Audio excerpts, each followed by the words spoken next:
Good morning everyone. Ito po ang inyong lingkod, si Pastor Roel Camia po mula po dito sa Winnipeg, Manitoba, Canada para po sa ating pag-aaral ng salita ng Diyos ngayon pong umaga. Welcome po sa Tinig ng Pag-asa. Humihingi po ng paumanhin ang inyong lingkod sa nakalipas na mga ilang araw nang hindi po natin pag-live broadcast. Nagkaroon po ng karamdaman ng inyong lingkod noong nakaraang linggo at pagkatapos po naman noon ay nasundan ng napakarami pong mga activities sa church at hindi po nagampanan ng inyong lingkod ang gawain natin dito sa Tinig ng Pag-asa. Ngayon po ay nagbabalik na tayo sa ating regular broadcast at sa kalooban po ng Panginoon sa kanyang biyaya ay magpapatuloy po tayo sa atin pong commitment at nagawaing ipahayag ang salita ng Diyos sa araw-araw na pamamahayag dito po sa Tinig ng Pag-asa. We are going to continue our series on the book of Acts at nasa chapter 13 na po tayo at verses 13 hanggang 35 ang atin pong tatalakayin ngayon. Medyo mahaba-haba po itong basahin at I would like to encourage you to read and listen to the scripture with me. Samahan po ninyo ako na basahin ito. From Paphos, Paul and his companions sailed to Perga in Pamphylia, where John left them to return to Jerusalem. From Perga, they went on to Pisidian Antioch. On the Sabbath, they entered the synagogue and sat down. After the reading of the law and the prophets, the leaders of the synagogue sent word to them saying, "Brothers, if you have a word of exhortation for the people, please speak." Standing up, Paul motioned with his hand and said, "Fellow Israelites, and you Gentiles who worship God, listen to me. The God of the people of Israel chose your ancestors. He made the people prosper during their stay in Egypt. With mighty power, he led them out of that country. For about 40 years, he endured their conduct in the wilderness. And he overthrew 7 nations in Canaan, giving their land to their people at their inheritance. All this took about 450 years. After this, God gave them judges until the time of Samuel the prophet, when the people asked for a king, and he gave them Saul, son of Kish, of the tribe of Benjamin, who ruled 40 years. After removing Saul, he made David their king. God testified concerning him, "I have found David, son of Jesse, a man after my own heart. He will do everything I want him to do." From this man's descendants, God has brought to Israel the Savior Jesus, as he promised. Before the coming of Jesus, John preached repentance and baptism to the people of Israel. As John was completing his work, he said, "Who do you suppose I am? I am not the one you are looking for. But there is one coming after me, whose sandals I am not worthy to untie." Fellow children of Abraham and you God-fearing Gentiles, it is to us that this message of salvation has been sent. The people of Jerusalem and their rulers did not recognize Jesus, yet in condemning him, they fulfilled the words of the prophets that are read every Sabbath. Though they found no proper ground for a death sentence, they asked Pilate to have him executed. When they had carried out all that was written about him, they took him down from the cross and laid him in a tomb. But God raised him from the dead, and for many days he was seen by those who had traveled with him from Galilee to Jerusalem. They are now his witnesses to our people. We tell you the good news, what God promised our ancestors. He has fulfilled for us, their children, by raising up Jesus, as it is written in the second Psalm, You are my son. Today I have become your father.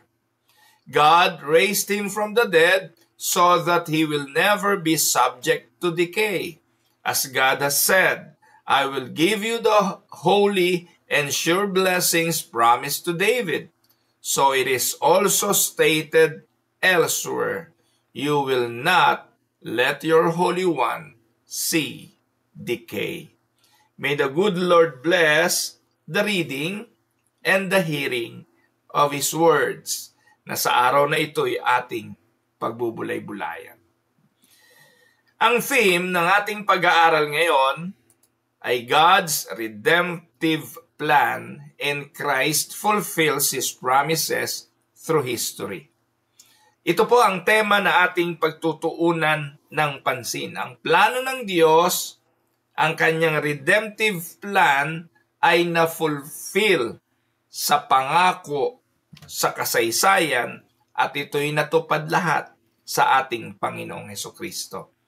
Medyo mahaba-haba ang ating mga talatang pag-aaralan starting verses 13 to 35. Kaya ang aking ginawa, hinati ko ito sa tatlong outline. Ano po? May 3 points ang ating outline ng pag-aaral ng Acts chapter 13 to 35. Ganito po ang buod nito. Una, yung God's sovereign work in Israel's history, verses 13 hanggang 22. And then pangalawa, yung fulfillment ng mga pangako sa kasaysayan na natupad sa Panginoong Hesukristo, verses 23 hanggang 31. At yung pangatlo, yung validation ng gospel sa pamamagitan ng pagkabuhay ng Panginoong Hesukristo. So pinatunayan na yung na-fulfill na prophecy through Christ ay totoo kasi maging ang pangakong pagkabuhay sa mga patay ay natupad sa Kanya. So ito ang ating pag-aaral at yan ang outline ng Acts 13 to 35. Sa buong aklat ng Gawa 13, sinimulan po ang pagtalakay sa missionary journey na sinimulan ni Pablo at ni Bernabe. Isinama nila si John Mark, si Juan Marcos, yun po yung ikatlo sa mga malalakbay para mangaral at sumunod sa pagmimisyon para sa Ebanghelyo. Pagkatapos nilang iwanan ng Cyprus, they arrive in Pisidian Antioch.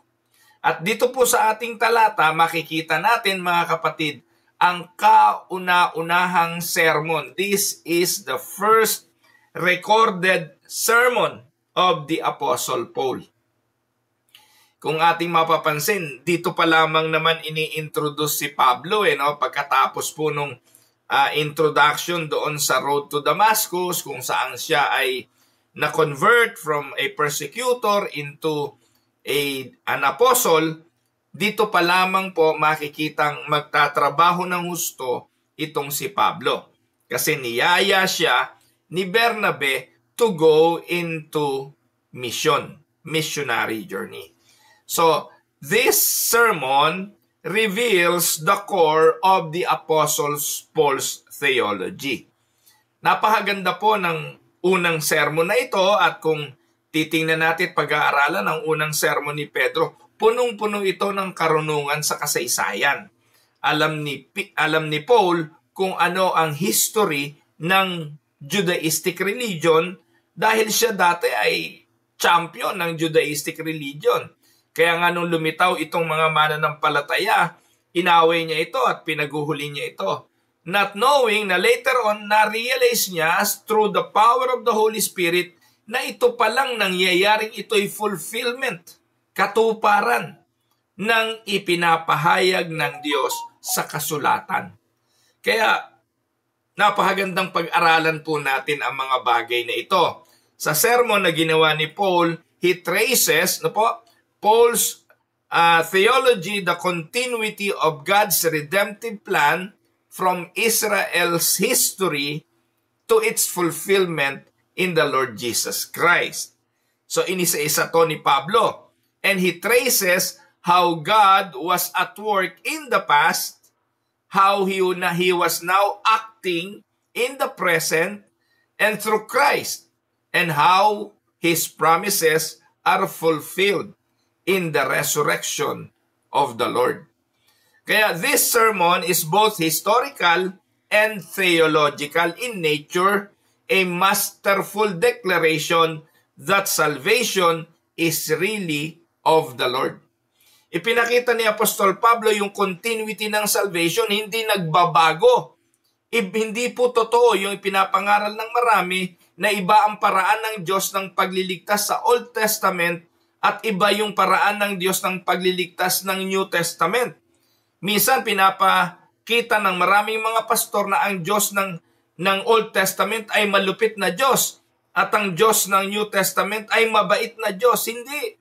Hindi po nagbabago ang Diyos. Ang paraan ng Diyos ng pagliligtas sa Old ay the same in the New. Kung papaano sa pamamagitan ng pananampalataya, pagtitiwala sa Diyos, ang tao ay maliligtas in the Old. The same way, sa New Testament, it is also by faith. No? Sa pananampalataya rin, maliligtas ang tao. At ito po yung patutunayan ni Apostol Pablo sa kanyang kauna-unahang sermon. So halina kayo at atin pong talakayin. Simulan natin po ang pagbabasa at pagtalakay ng Biblia, Acts chapter 13 hanggang 35, one verse at a time. So ano pong unang punto na nais kong pagtuunan ng pansin? Point number 1, God's sovereign work in Israel's history. Dito nagsimula si Apostol Pablo ng kanyang sermon.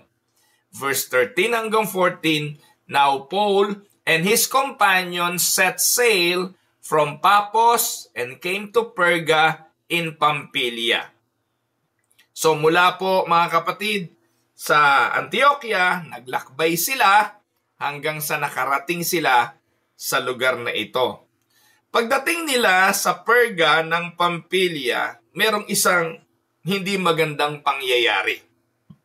Mapapansin po natin sa talata, yung kasama nilang misyonero na si John Mark, iniwanan sila. Si John Mark left them and returned to Jerusalem. But they went on from Perga and came to Antioch in Pisidia, and on the Sabbath day, they went into synagogue and sat down. Ayan, so atin pong mapapansin mga kapatid, let us observe that Paul, Barnabas, and John Mark were continuing their mission. So, from Jerusalem. No, nabanggit ko yata kanina from Antioch. No, from Jerusalem, they went sailing from Paphos and came to Perga in Pamphylia. And now, nung iniwanan na sila ni John Mark, nagpatuloy sila hanggang sa Antioch. So, Mark departed. Anong reason? Wala namang pong malinaw na binanggit ko anong dahilan bakit si John Mark ay iniwanan sila. Pero take note, alam natin na itong si John Mark ay isang kabataan. Marahil na-challenge siya noong nagpahayag si Bernabe na he will go into a missionary journey. Sinama niya si Paul, pinahanap niya ito, at nung natagpuan niya si Paul, ipinatawag, sumama itong si John Mark. Hindi natin alam kung anong motibo, pero marahil nandun din sa puso niya ang sumunod sa Panginoon. Subalit bilang kabataan, alam naman natin po yung madalas nagiging epekto sa mga kabataan, meron pang mga ibang gusto sa buhay, so he decided to go back to Jerusalem. So ano pong lesson ito? Tandaan natin mga kapatid, even early in the mission, ang mga ginagamit ng Diyos sometimes ay mga imperfect people din naman. Hindi tumatawag ang Diyos ng perfect people for His ministry. Most of the time, ordinary, imperfect human. At habang ginagamit sila ng Panginoon, doon naman sila hinuhubog ng Panginoon. Pero ang nais ipakita kasi dito ng Panginoon, His work will continue despite human weakness. Kasi po, ang gawain ng pagmimisyon, hindi naman nakasalalay sa husay, sa galing ng mga tumutugon sa ministeryo. Ito ay laging nakasalalay sa paggabay at biyaya ng Diyos. Kaya wala dapat talagang pagyayabang. Wala talaga dapat pag-angkin ng kakayahan. Kasi po, kaya lang naman talaga nagagampanan ng anumang gawain dahil sa pagsubaybay ng ating Panginoon. Amen po ba? Kaya nga sa Reformed Insight, God's mission is not dependent on man's consistency, but on the sovereign plan of God. Tandaan ninyo, the plan of God cannot be thwarted. Ibig sabihin, hindi ito kayang pigilin, kahit na nga minsan sa kahinaan ng tao. So, wala namang binanggit dito kung ano ang naging damdamin ni Pablo at ni Bernabe nung iniwanan sila ni John Mark. Pero tandaan ninyo, pagdating ng mga araw, magkakaroon ng second missionary journey. Matatalakay din natin yon dito sa Aklat ng Mga Gawa. At si Pablo, the kind of man he is, hindi na niya papayagang sumama si John Mark. Ibig sabihin, may mabigat na naging epekto kay Pablo ang pag-iwan sa kanila dito ni John Mark. Kaya yung second missionary journey na nagyakag uli si Bernabe para magmisyon, ang sabi ni Pablo, tigilan mo na ako Bernabe, huwag na nating isama yang si John Mark. Pero si Bernabe, a man of encouragement, yun po yung ating pagkakilala sa kanya. Yun ang kanyang personalidad. He would like to give John Mark a second chance. Kaya pinagpilitan niya na isama natin uli, bigyan natin ng tsansa pa. Pero nag-away yung dalawa. Hindi po sila nagkasundo, kaya ang nangyari, si Pablo, isinama niya si Silas, at itong si Bernabe, binigyan niya ng tsansa, si John Mark. So ang epekto, nagkaroon ng dalawang missionary journey. Naging dalawa pa ang misyon. So matatalakay naman natin yun later on, pag nandun na tayo sa mga talatang yun. But for now, let us just continue with our verses.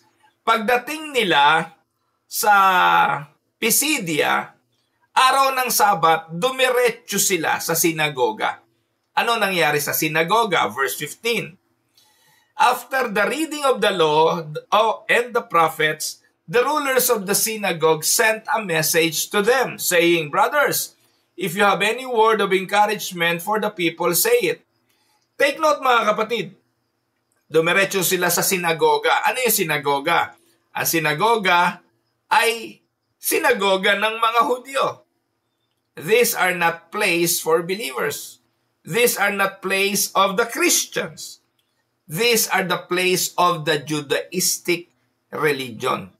And commonly, kapag araw ng Sabbath, ang mga Judaistic priest, ang mga leader of the synagogue, nagbabasa sila ng Old Testament writings.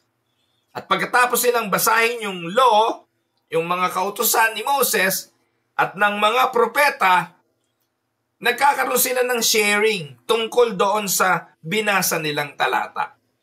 At dahil nandun si Pablo na isang Hudyo at si Bernabe na isa ring Hudyo, kinikilala pa rin sila bilang mga miyembro ng Judaistic religion. Hindi naman alam ng mga tao ro na sila ay mga Kristiyana. In fact, dito pa lamang sa Antioquia, tatawaging Christian ng mga Christians. So, they don't have any knowledge na itong si Pablo o si Bernabe ay naandoon for a mission of sharing Christ. Sila ay naandon, ang tingin ng marami ay bilang mga Hudyo, under pa rin ng Judaistic religion. Kaya, ang sabi nila, meron ba kayong masasabi mga kapatid sa binasa nating mga talata ayon sa sinasabi ng law and the prophets? So ano ngayon ang ginawa ni Pablo? Take note, the Apostle Paul uses this opportunity to proclaim Christ as the fulfillment of what they read. Napakahusay ni Pablo, ano po? Pero hindi lang yon, alam natin, ang Diyos ang siyang nag-orchestrate ng lahat ng ito. Nang binasa ang kasulatan, nagtanong yung nagbasa, mga kapatid, is there any word of encouragement for the people that you want to say? And the Apostle Paul grabbed that opportunity. Ito ang kauna-unahang sermon ni Pablo na naisulat sa banal na kasulatan. Ang tanong, sino writer nito? Na i-record po ito ni Lucas at nakarating sa atin, manuscript ng unang sermon ni Apostle Paul. At ito ay nangyari sa sinagoga ng mga Hudyo sa lugar ng Pisidia, kung saan sila ay nakarating. Ano po? So, ating tingnan mga kapatid kung ano lesson ito. The reading of the scripture always opened the door for the preaching of the gospel. Kaya kung titingnan ninyo yung mga churches ng mga evangelicals, mga churches ng mga reform, mga churches like the Unida churches, bago po ipangaral ang sermon, binabasa muna ang salita ng Diyos. Katulad din ang ginawa ng inyong lingkod kanina. Bago natin pinag-aralan ang mga talata, binabasa muna natin ang teksto o ang salita ng Diyos. Kasi we followed the principle written in the book of Acts 13:15. After the reading of the law, then comes the explanation of the text. The reading of the scripture will open the door for the preaching of the gospel. Now, let us look at the sermon right now. Verse 16 to 17, makikita natin yung God's sovereign work in Israel's history. Ang galing, ano? Kasi si Paul, historian din siya eh. Alam niya ang kasaysayan, alam niya ang nasusulat. At dito niya sinimulan ang atake ng pagpe-present tungkol kay Christ. Verse 16 and 17. Men of Israel. So referring to the Jews, no po? Hindi sa mga believers kasi at this point, sila lang yung mga believers dyan, no po? Pero, nasa sinagoga sila ng mga Hudyo, tinawag nila itong, mga Israelita, fellow Israel. Men of Israel, and you who fear God, kayong mga natatakot sa Panginoon, makinig kayo.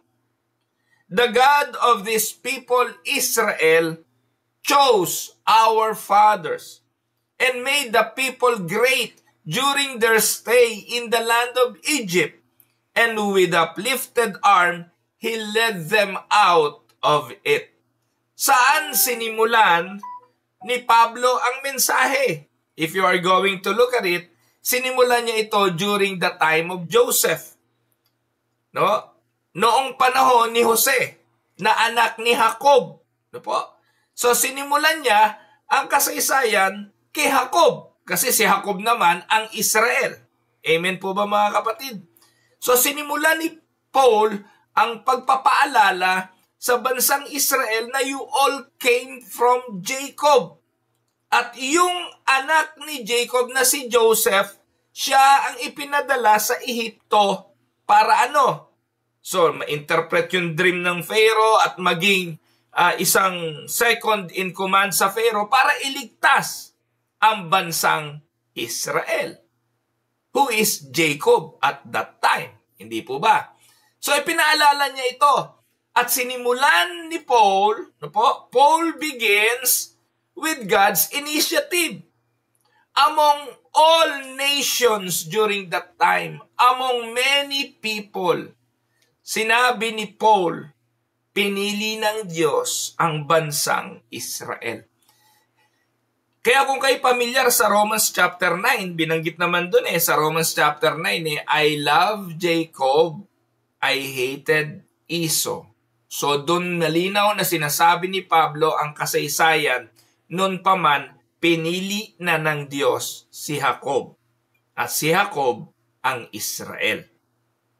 Paul begins with God's initiative. He chose Israel. So everything in Israel's history begins with what? It all began with the divine election of God. Pinili ng Diyos ang bansang Israel.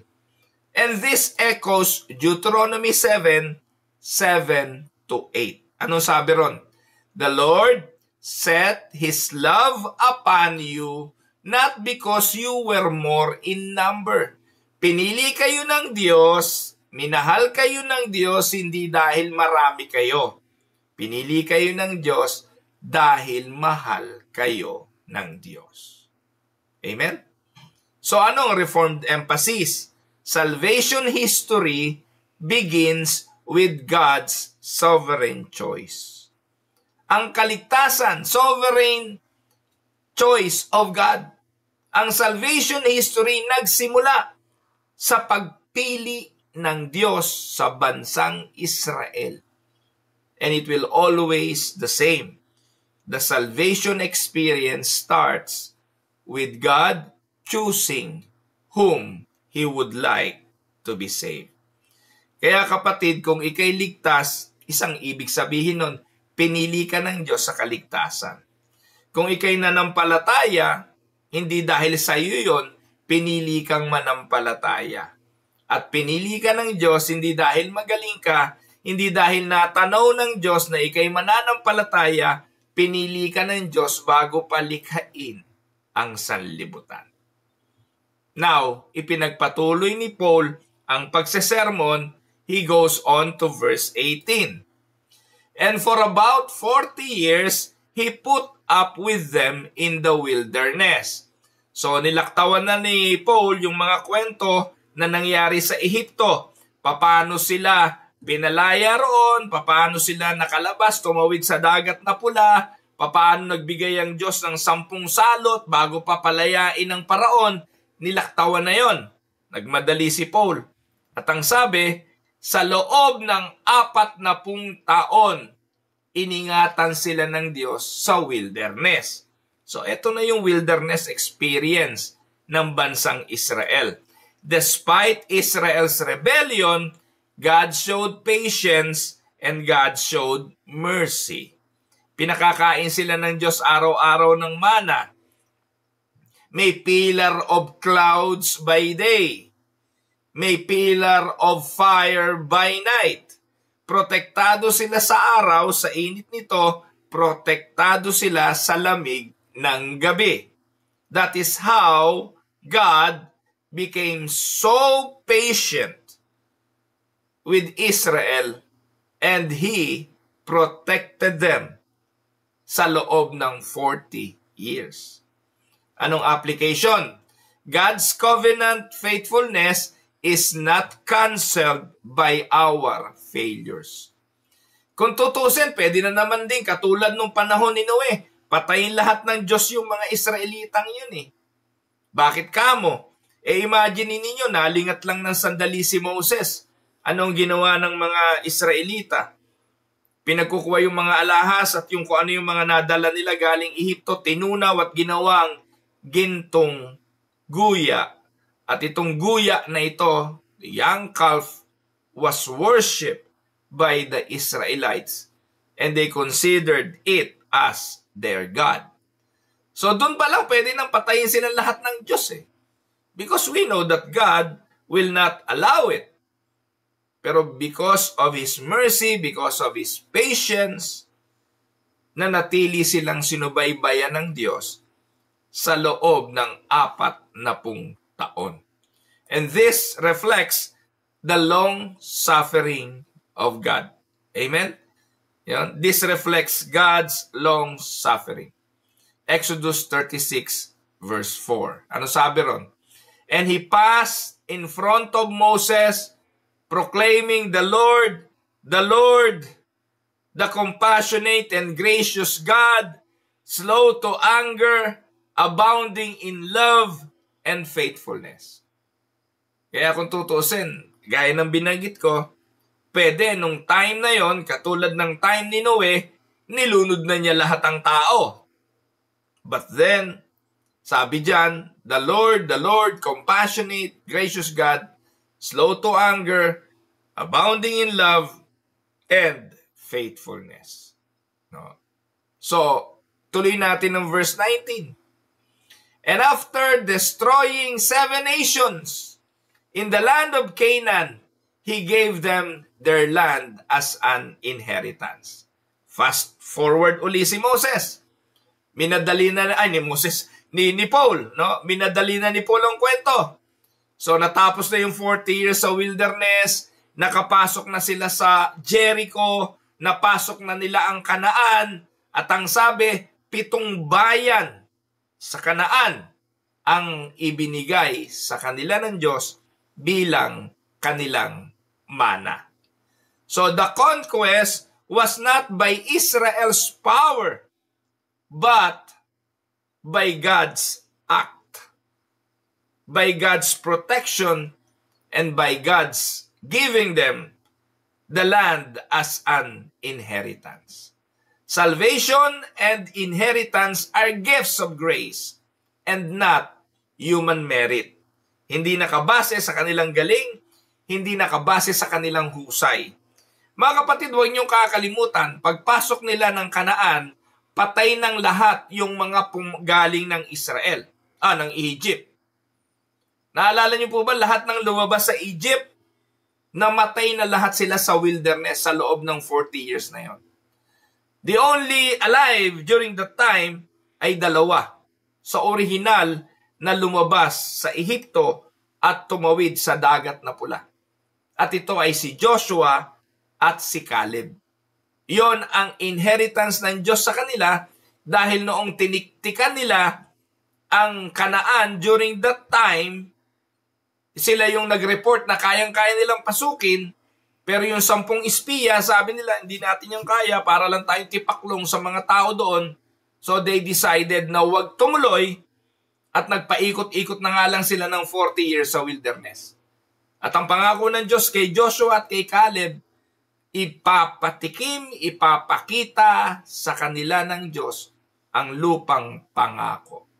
But the rest, they will all die in the wilderness. Even Moses died. Bakit? Kasi naniwala siya doon sa 10. Instead of stepping out in faith and enter the promised land, Moses was convinced by the majority na nakipag-compromise siya doon sa 10 sa halip naman ng palataya na makakapasok sila ron dahil sa Diyos. Subalit, tingnan natin. Noong sila'y papasok na ang nangunguna na ay si Joshua, pinaaalala po sa atin ng mga talatang ito na nakapasok sila sa lupang pangako hindi dahil puro kabataan na, hindi dahil puro young and courageous itong mga Israelitang ito, kung hindi dahil pa rin sa kapangyarihan ng Diyos. Huwag ninyong kakalimutan, bumagsak ang walls of Jericho, wala naman silang ginamit na pamalo, wala silang ginamit na maso o sibat o anuman. Wala silang ginawang ganon. Inikutan lang nila ang walls of Jericho, umaawit sila kasama ng mga Levita, and then sabay-sabay na sumigaw after 7 days, gumuhong kusa ang pader ng Jericho. And they were able to enter the land, claim it for the Lord, and gain victory. Amen? So salvation and inheritance are gifts of grace, not human merit. Amen po ba mga kapatid? So ngayon tuloy natin ang basa, verse 20 and 22. All this took about 450 years. Matagal, ano po? So for 450 years, ano nangyari? Binigay ng Diyos ang mga hukom. So during that period, yung mga judges ang siyang naghahari. Sina Barak, sina sina Samson, sina Gideon, no? Sina Deborah, yan yung mga judges. At itong mga judges na ito, tinatawag ng Diyos sa mga panahon na kailangan niya ng tagapanguna sa bansang Israel. Naalala nyo sina Samson, sina Samuel, they are the known judges of the scripture. And then, the Israelites hindi pa nakontento sa mga hukom. Anong ginawa nila? Nakiusap sila sa Diyos at ang sabi nila, bigyan mo kami ng hari. Katulad ng ibang mga bansa na merong hari. So, hindi ito plano ng Diyos, pero para pagbigyan ng tao, gusto nyo ng hari, gusto nyo ng pangunahan ng hari, sige. Binigyan niya sila ng hari. Sino ang unang hari? So, si Haring Saul. At kilala natin, during the early years ni Haring Saul, okay naman, pero ganun talaga ang tao. Ganun ang nasa kapangyarihan. Kapag nakaupo na sa kapangyarihan, ayaw na nang mapapalitan, ayaw na nang merong magsasaksid sa kanya, ayaw niya nang merong mas magaling sa kanya. At nung God raised a man sa katauhan ni David, ano nangyari? Nagselos itong si Saul at nais niyang ipapatay si David. So ito yung period na yon, the period of the judges. It was written in the book of Acts, ipinapahayag at ikinukwento ni Apostol Pablo. God raised judges, kings, and ultimately David, through whom He promised a greater king. Yan. So ano nangyari? God removed Saul and raised up David, sovereign verbs highlighting divine control. Removed and then raised up. Sino may gawa? God. Na po. Ano sabi ng talata? But when he had removed him, Saul, he raised up David to be their king. Napakaganda nga ng NIV. Ito, tingnan niyo po yung sinasabi ng NIV. Then they asked for a king, and God gave them Saul. But when he had removed him, totally, hindi na nga pinangalanan kung sino siya, kung sino yung him. God just removed him, referring to Saul. And he raised David to be their king. It highlights divine control. Gaya na sinasabi ng Bible, ako ang naglalagay, akong nagtatanggal. Amen? And Acts 13:22, I have found David, a man after my heart, who will do all my will. Who will do all my will. David is a type of Christ, the obedient king, whose descendants will perfectly do God's will. Amen?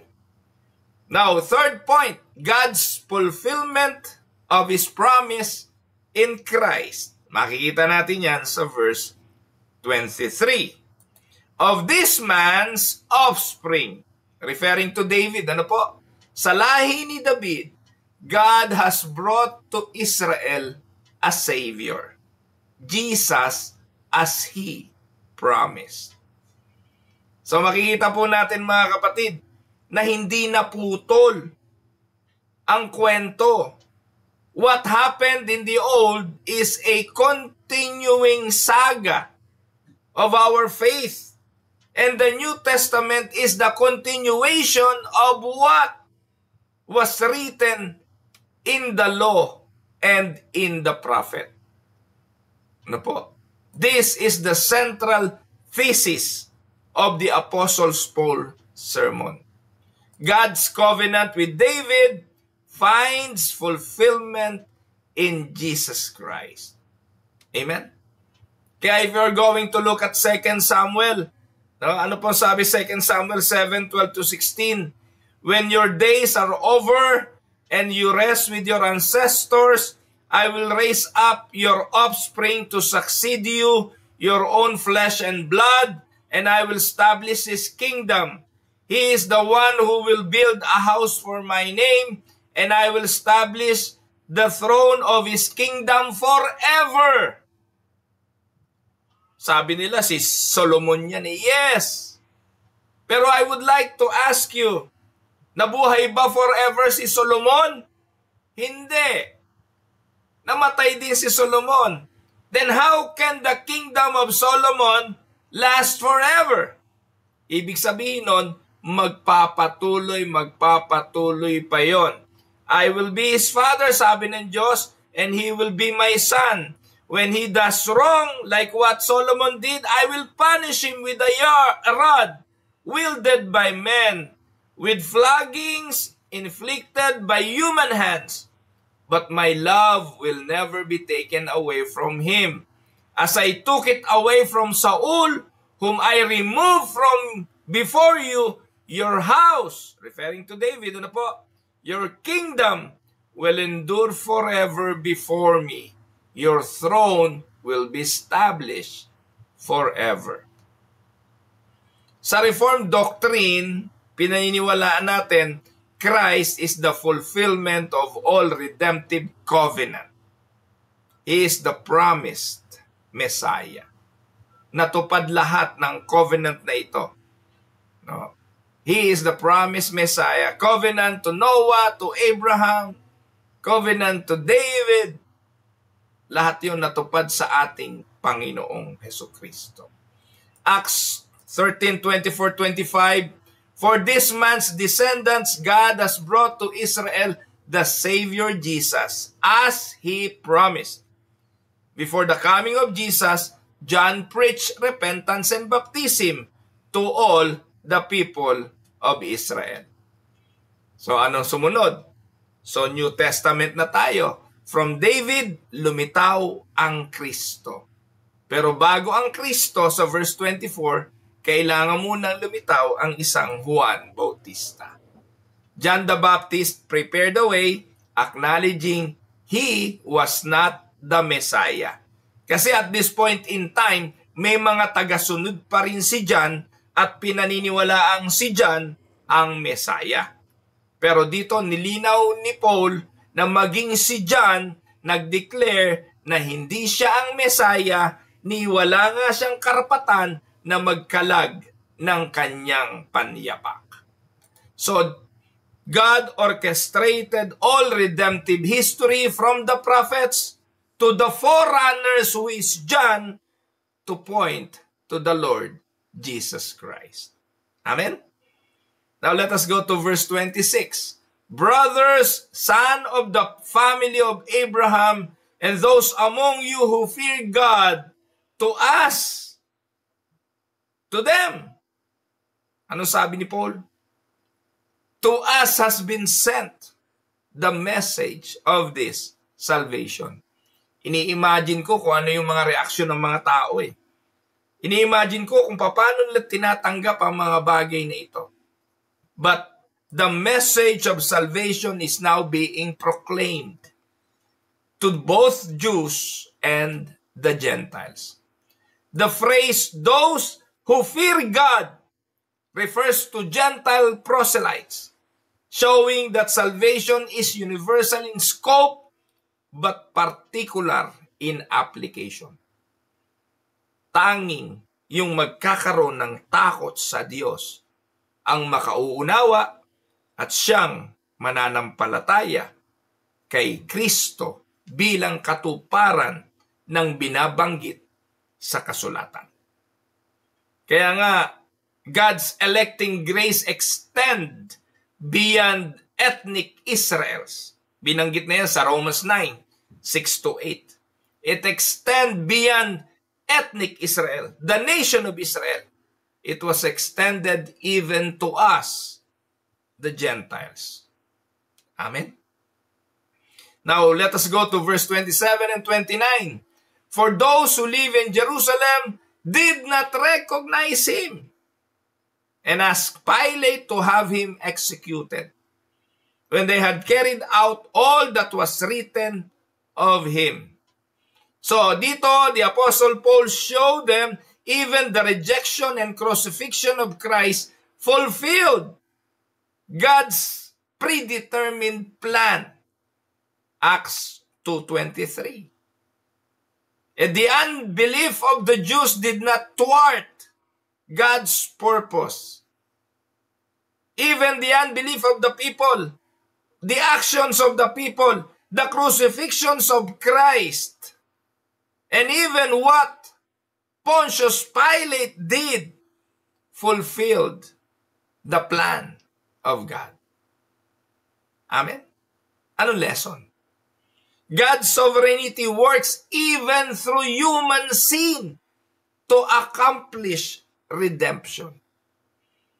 Maniwala man kayo o hindi, kahit ang pagkilos ng kaaway, kahit ang paggawa ng masama, nagaganap dahil may tinutupad na layunin ng Diyos. Kaya in a sense, nakapagbibigay ito ng kapayapaan sa buhay ng mga mananampalataya.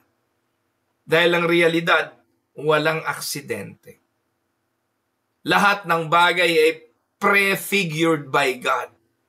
Lahat ng bagay ay pre-planned. Lahat ng bagay ay nagaganap. Hindi aksidente kung hindi pinahintulutan. Dahil may tinutupad na layunin. As much as you want to kill Judas for betraying Christ, and you want to also crucify Pilate for allowing Christ to die. Huwag natin kalimutan, pinahintulutan ito ng Diyos. Amen. So, let us go to verse 30 and 31. But God raised him from the dead, and for many days he appeared. So this is now the turning point. The turning point of everything is what I am preaching today. There is somebody, there is a wonderful hand, there is a sovereign Lord who is working, doing divine intervention. Can we say amen? Sa kabila ng pinapatay ang Panginoon, hinagupit ng mga tao, ipinako sa krus, the turning point is the word, but God. God raised him from the dead. Marks the intervention of a sovereign Lord. The resurrection of God's seal of approval on Christ, finished work. The resurrection rather is the seal of God's approval. Kaya lagi natin sinasabi, kung hindi naman nabuhay si Christ, he was just a nobody. Kung hindi nabuhay ang ating Panginoon, katulad din lang siya ng isang propetang nangaral, nagturo, and then that's it. He will be forgotten. But the Lord Jesus fulfilled all the requirements of the law. He died and he rose from the dead. That seals the approval of God, and that seal the redemptive work and the finished work of Christ. So biblical focus, the resurrection guarantees justification and the believer's future hope that we too will be risen from the dead. Amen? So, last point. The last point is God's validation of the gospel through the resurrection. Mababasa natin yan sa verses 32 hanggang 33. Sabi ni Pablo, and we bring you the good news that what God promised to the fathers, this has fulfilled to us, their children, by raising Jesus. Ang ganda, ito na yung lundo no? Binanggit ni Pablo yung history mula kay Abraham, dire-diretso, hanggang sa mga Israel, kay Jacob, lahat. Inisa-isa niya. Pero dito, Paul's emphasizes the fulfillment of the promise. The resurrection confirms that every promise of God finds its yes. To whom? In Christ.